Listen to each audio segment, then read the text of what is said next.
Hey everyone, welcome to Catalyst Energies. Thank you for joining me. I am so grateful that you're here. My name is Dee, and this is your weekend astrology report for today through Sunday, so July 17th through the 19th of 2020, leading up to the next new moon, which is on July 20th.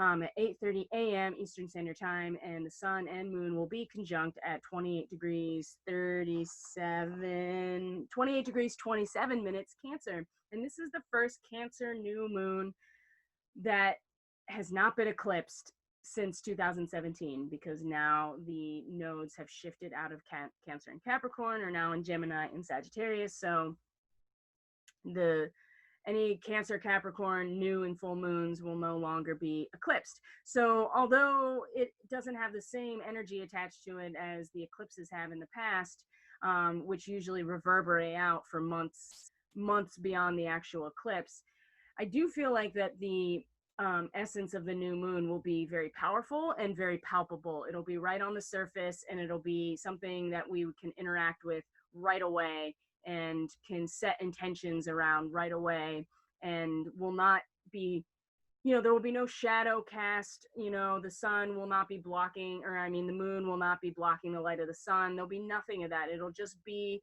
a pure new moon in the moon's home sign of Cancer. So I think it's going to be very powerful and very available to us, which will be kind of the preliminary moment to the 22nd, which is when the sun moves into its home territory of Leo, so this time is a really big activation time that is going to climax, I think, on the 22nd, when the sun moves into its home territory. Okay, so this weekend is really leading up to this new moon. That means we're in a balsamic moon phase. That means that the moon is very dark. It is having minimal light from the sun reflecting on her. And so she still is there. She hasn't gone away. She hasn't disappeared. But what the moon represents is our emotional, our intuitive experience. It's very personal. It has a lot to do with what's going on in the subconscious and our dreams. And so those aspects are not going to be as obvious to us, because she's at the least amount of power through her phase, and so she's at her darkest. And so that also means that our ability to access these spaces is also at its darkest. And so you don't want to make a lot of decisions in a balsamic moon period. It's really about time to just go very silent and go very deep within, and just prepare yourself for the setting of intentions for the next lunar cycle. So we're really just kind of letting everything, all of these aspects of the last lunar cycle, to finally just tie up the loose ends, and everything else being kind of purged out of the system, and creating the space, right? It is the void. The moon is the high priestess, and she isn't home in Cancer. So that's also, she's going to be at her darkest and then come into the new moon moment in her home territory. So this is going to be incredibly powerful when it comes to our intuition and our emotional, intuitive power, right? So for now, we have the moon still in Gemini. So she is already past her conjunction with Venus in Gemini. And when Gemini, the first half of Gemini is about discovery, right? It is about allowing our minds to play in some ways, to expand and to entertain all kinds of different ideas. It is about empirical data, and it is about ideas and thoughts and the realm of the mind, really. And it knows no boundaries, right? Mutable air. And so it shifts and changes, and it's really all, I keep thinking about, because Gemini is the twins, it is a consistent process of the Hegelian dialectic, where no matter what is presented, there will always be whatever idea, thought, mindset, whatever, there will always be a counter to that, because duality is the nature of this universe. And so even within the realm of the mind, there will always be an opposition to balance that out. And so in the first half of Gemini, it's all about discovery. So now that the moon has moved into the second half of Gemini,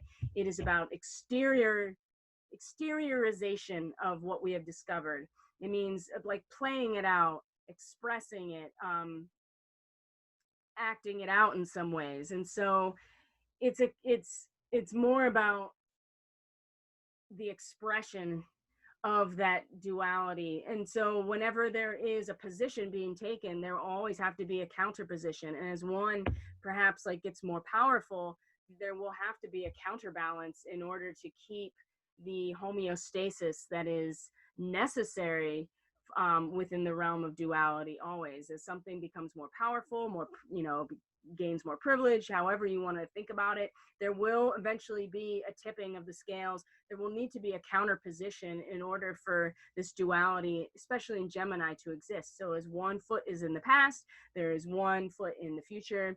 And as these aspects continue to shift and move around based on the way we interact with them, there will always be a counter position. And so now the moon is in that place where is in the last day or so, it's been more of a discovery period.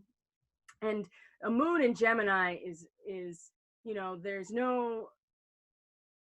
no emotional decisions being made necessarily, and it's kind of an emotional mouthpiece for what's going on in the mind. The moon provides kind of that emotional expression and emotional experience internally as well of the thoughts that come through and the way that we communicate. So now that whole experience is being externalized and exteriorized and expressed outward, especially now that she's moved past Venus in Gemini, about what we value, what value we place on the realm of the ideas and the thoughts and the way we communicate, and especially around relationships and what feels good to us. And like I said, what we value in the material world, what is materially valuable to us, and what harmonizes with us in a very material way. And that also means our relationships as well.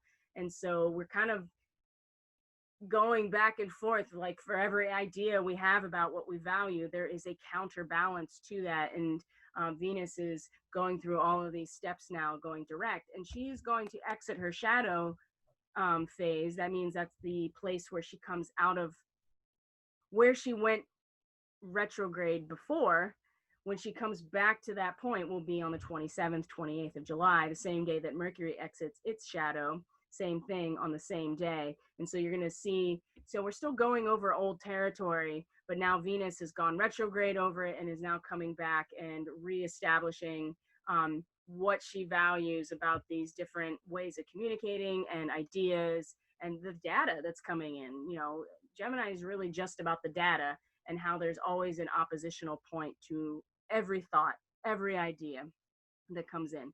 So the moon is also today, you can see, is going to be square to Neptune retrograde in Pisces, mutable water.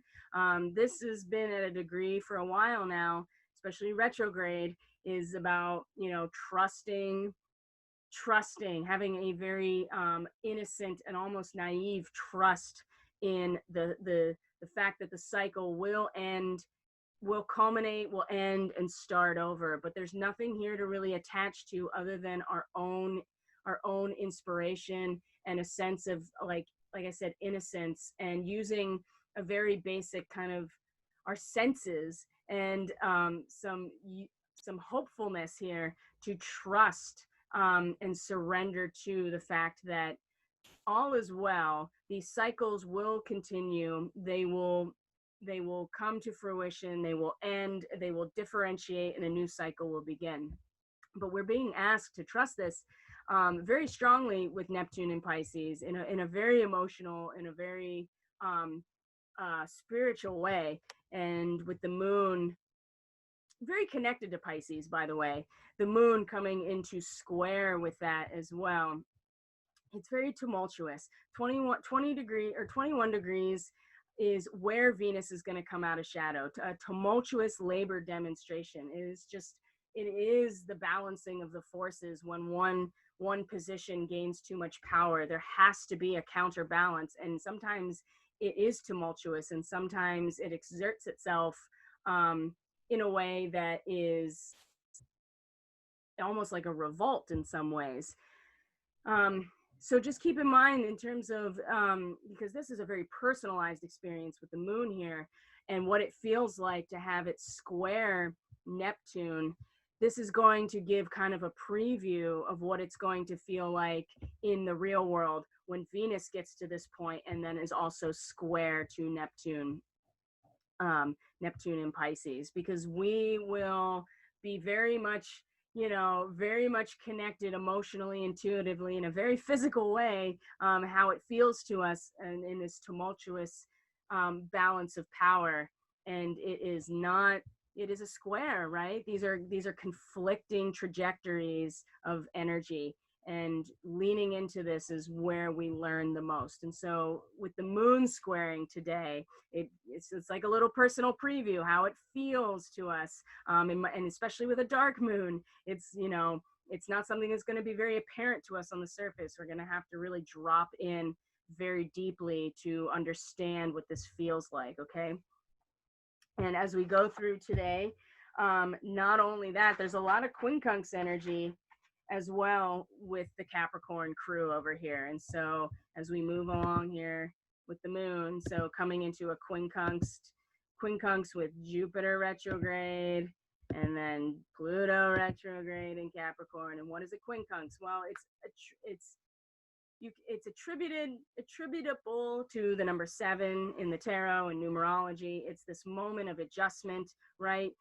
7 is indivisible by anything other than itself and number 1. It's a prime number. So it's the idea that there is no there's a need for an adjustment here. It's a wild card energy, because you can't divide it by anything else other than itself and the number 1. So when you have a quincunx, it's kind of the same thing. That's like a square peg in a round hole energy. And you just kind of have to sit with it and see what comes up. And maybe there is some like Joker, wild card, trickster energy here that allows for an adjustment. Otherwise, you just kind of have to sit with it. And as the moon is coming into, like I said, later into Gemini, we're starting to, it's even more so now, working with the entropy, working with the duality in and of itself.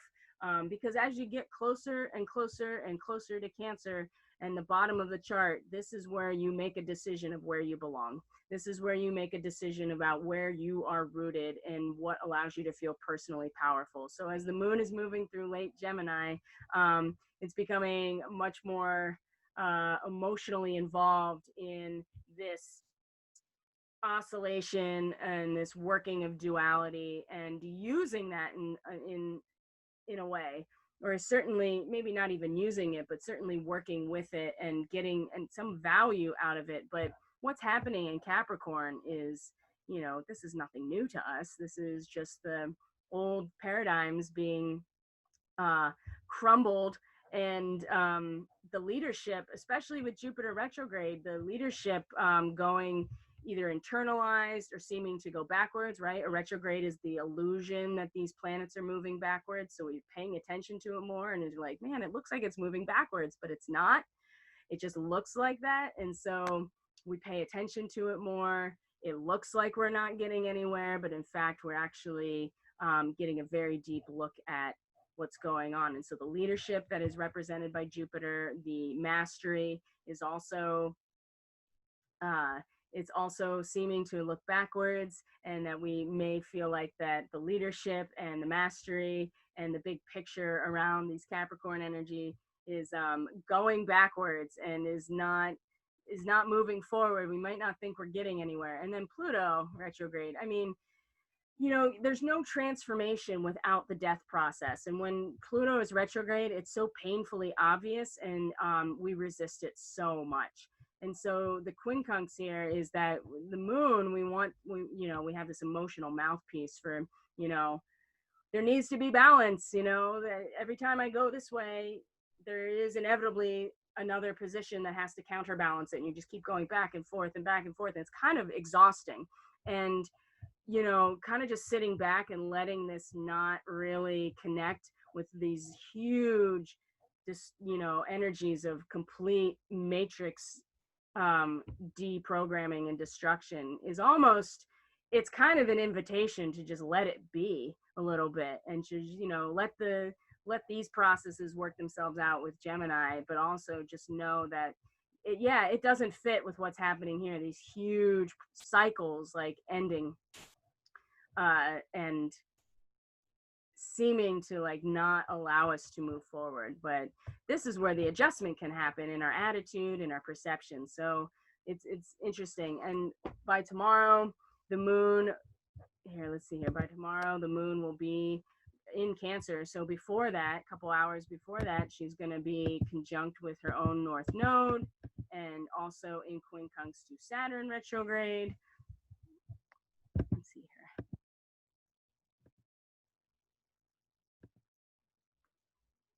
Yeah. There we go. Conjunct and 30 degrees, you know, the true nodes, there's like an oscillation here because of the wobble of things. And so it's moved back to 29 degrees of Gemini, which is the beauty pageant, right? The everything, the best that we have of our society all on display for us to choose, because that is in fact what we're doing when we get to 0 degrees Cancer, is you make a decision. It is a radical shift in allegiance, right? It is the pulling down of one flag and raising of the other. And that is, you know, we make a decision when we get to 0 degrees Cancer of where we are rooted. So right before then is all of the options displayed in front of us of all the best options. And then we eventually choose. And the moon is going to be conjunct with this point tomorrow. So not only is this part of our collective destiny to have all of these options, which is really confusing and I think is really stressful for people, and having that emotionally, having that emotional experience too, to be emotionally aligned at the darkest, almost the darkest the moon is, I think is going to be really, we're going to, like I said, we're going to have to drop in really deep in order to make sure that our intuition is fine-tuned and that we are not susceptible to manipulation or to being swayed by our own emotions when it comes to having all of the option. We have the option to choose, right? This is the free will that we have. Nobody's going to make these decisions for us. We as a society have to be able to choose based on everything that is presented. And that is our karmic destiny, to make these choices. And we can emotionally align with that too. But we're going to have to drop in because it's not going to be very obvious. It is going to be a very deep emotional experience at the same time. And so Saturn is also, had already quincunxed yesterday, and already quincunxed the nodes. So that same in conjunct. Saturn is just so, it's just so real right now. So real. It is unavoidable, especially because it's Saturn's retrograde. So another thing, it feels like we're going backwards, but it's really just making it much more obvious. And Saturn is at home in Capricorn. This is home territory, about the actual material matrix of reality, and the hidden meaning, the symbolism, the hidden meaning, like the signature of all natural life that runs throughout everything material. I mean, it's the woman reading the tea leaves, and there is a structure in nature to read in order to see the hidden meaning within things. So this is Saturday as well, and that means the moon is also going to be quincunx the Saturn retrograde. So even tomorrow, the moon gets darker. It gets much more, I think it gets much more confusing because of the constant energy with Gemini, and getting to the point of Gemini. There's so many options. There's so many positions to take. It keeps going back and forth and back and forth. And I think this is exhausting, and we're emotionally connecting to it. So we don't have a lot of space from it. And we're going to have to, if we're in a position where we can really emotionally allow ourselves the ability to see that it's all laid out in front of us and it's just a matter of choice, I think that's really going to help. So that's Saturday. Moving into Sunday, the 19th. Now the moon is in Cancer at the most dark, right? And this is when the energy starts to change, because she is at home in Cancer. So she is becoming much more powerful now, and is feeling very secure. We're feeling very secure emotionally. We're starting to understand where we belong. We're starting to get a sense of where our power is. It is the womb. It is the vessel that holds us. And it is, in fact, the core of who we are. So conjunct with Mercury, which is now direct in Cancer. And Mercury is the realm of the mind. It is the realm of communication and ideas, and it's moving direct in Cancer. So we're getting, we kind of went back over this territory retrograde and is now coming forward again through the same territory that it's been in for quite a while now, a number of weeks. And so we're coming to at least conceptualize where we feel safe, where our home is, who we identify with, in the realm of the mind. We're still thinking about it. So when the moon comes along here, is going to infuse that emotional perspective and really strengthen the intuition about it, I think, as the moon connects with Mercury. Now, interesting that then the moon is going to also square Chiron retrograde in Aries and also square Mars in Aries. And yeah, that is, this has not been easy. Chiron going retrograde in Aries and then Mars meeting there and then moving forward. And Mars is just on the warpath. And there's a lot of courage and fearlessness with Mars in this territory as well, but it's all about what we're creating, moving forward, directing the energy forward.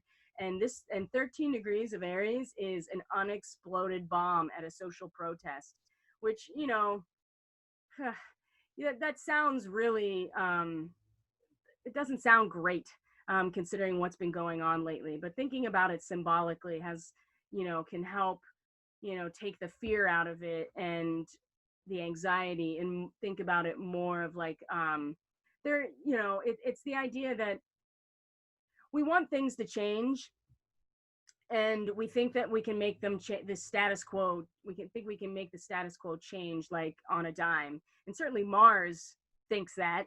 Mars doesn't see any restrictions and just bulldozes through them. And so but there can be a lot of frustration with this degree because there is no immediate shifting of these large energies, as we know with all of this stuff in Capricorn. And Mars will come to square all of these soon enough. So, but for now, with the moon in Cancer, that is like, giving us a lot of, emotional security and support right now, is squaring this energy that's really just about the ego. And the moon or the Cancer is when we've become very, our personality really becomes solidified. Aries is still the very subjective experience of I am, without any consideration of anything else. Once you get to Cancer, you've considered all the other aspects and you emotionally know where you belong. And so the moon at this point is going to emotionally know where she belongs, yet is going to provide a lot of conflict and challenge to where Mars and Chiron are. And this is Sunday. And in the middle of these two, the moon will sextile Uranus in Taurus. So there's a couple Sabian symbols. Let's see if I can find them here that I want to talk about. There we go. This is for earlier. There we go. And I want to talk about where the sun is too, because the storm, my friends, is upon us, and and Saturday especially. I want to read that Sabian symbol, so we'll get there. All right. Here's the square to Chiron, the moon, this degree has come up before, a large diamond in the first stages of the cutting process. This is painful. This is challenging. This is the noise and the grinding and the smell, and like, how incredibly strong a diamond is, based on the way that it is atomically structured. And so the first stage of cutting this raw material into our best version of ourselves is definitely going to be in square to Chiron in Aries. It's about the deep wounding of the self. And so emotionally, we're prepared, we have the emotional security to allow this cutting process to happen. But Chiron in Aries, like especially retrograde, is still dragging us back into, where our wounds are, and being the victim and the victim role that is inherent in the Chiron archetype. So this is going to be, emotionally we're in a place where we feel secure enough to start going through this process, but we keep getting pulled back into this wounding.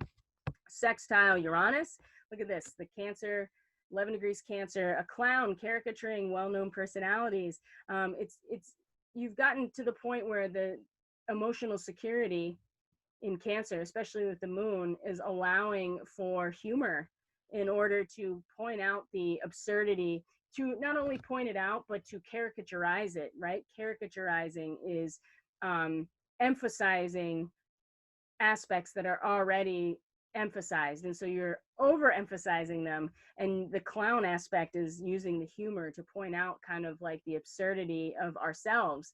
And so it's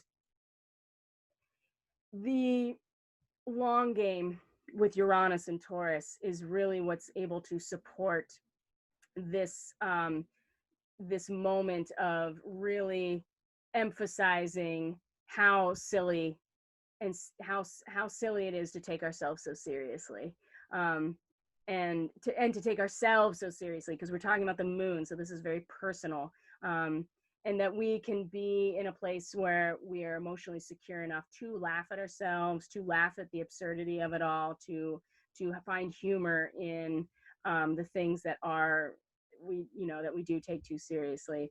And Uranus, like I said, is the long game of the awakening, and it's in the realm of what the physical material reality, and we're cultivating that over time. So just remember that is the long game, and it's okay to find humor and to not take ourselves so seriously. That's really going to help on Sunday, because then the moon squares Mars, so it squares Chiron, then has this sextile to Uranus, and then goes back to square more Aries energy. Now, 13 degrees Cancer, a hand with a prominent thumb is held out for study. It's the power of the will in shaping character. While Mars in Aries is that unexploded bomb that is really a symbol of adolescent, immature frustration with the fact that we can't get things to change as fast as we want. That sounds really familiar. And the moon squaring that, these are like conflicting trajectories. The moon is saying that it is our will that shapes our character, not the warrior that is trying to force change, because we will be so frustrated. We're going to be so frustrated, and we're going to be frustrated because, specifically because it's all about what's happening on the inside of us. It's all about what's happening with our emotional resonance, where we each feel personally powerful, where we each are rooted. And it has to do with the power of our will and shaping our own character, not so much forcing other things to happen, because that is where the frustration comes in. So this is really the energy of the weekend leading up to the new moon. Close this out.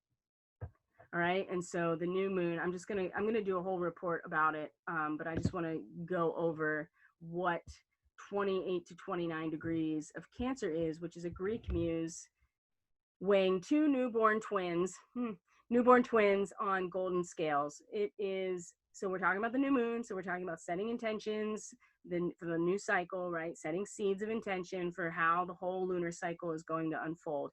This is not suggesting that in this moment we are going to have to make a decision. This is about setting the intention that we will use the muse, the Greek muse. The muse falls under Pisces and the 12th house, right? Inspiration, artistic inspiration coming from outside of us. Uh-oh. So we are being primed to be able to fine tune and to strengthen this intuition to the point where we will be able to make a decision about two options that are available to us that appear to be brand new, and they appear to be exactly the same, and we are going to put them on those scales, and that scale is going to be our intuition. We're going to have to use that to make a decision moving forward. And I think that that decision is going to play itself out over the course of the lunar cycle, of course, because that is the new moon is the seed point of that whole cycle. But we're going to get a real big flash right when the sun moves into Leo on the 22nd, that is going to activate that somehow. And there's going to be a lot of things going through this month that are going to bring us back to this new moon. So setting the intention and dropping into that very deep place within us emotionally and intuitively and even subconsciously, and setting that intention around using our intuition, using the feminine aspect of ourselves, our feeling state, in order to pick the best decision rather than the one that on the outside may look like it should be the right one. Because in reality, this symbol is about the fact that they're going to look exactly the same. They are newborn twins. They are not going to really be distinguishable from the outside. So we're going to need our intuition in order to pick which of the twins is what we want to go with. Again, and that is definitely a big part of where the North Node is right now, in very, very late Gemini, because as you move into Gemini, into Cancer, like I said, you are then picking a side and rooting down into it. You make a decision about where you are rooted and who you identify yourself with in terms of your home, your family, your identity, where you're rooted to the earth, right? What is the core of you? So as we move through this weekend, it's just important to keep in mind that, the moon is dark, moving through Gemini. It's going to be a consistent battle back and forth, and how we deal with that. And then moving into Cancer, it's going to be it's all going to be very deeply embedded and very dark, and is going to be in challenge to this Aries energy that really just wants to charge forward, really just wants to focus on the wounding of the self. And it's important that we see all of this for what it is, so that when we get to the new moon, we are able to set very clear intentions. So that's the weekend report. Let me know if you have any questions. Comments are great. Everything you need is in the description box below. Reach out if you're interested in a reading. Donations are humbly accepted for this work. And I will see you on the next video, which is going to be a new moon report and a monthly report.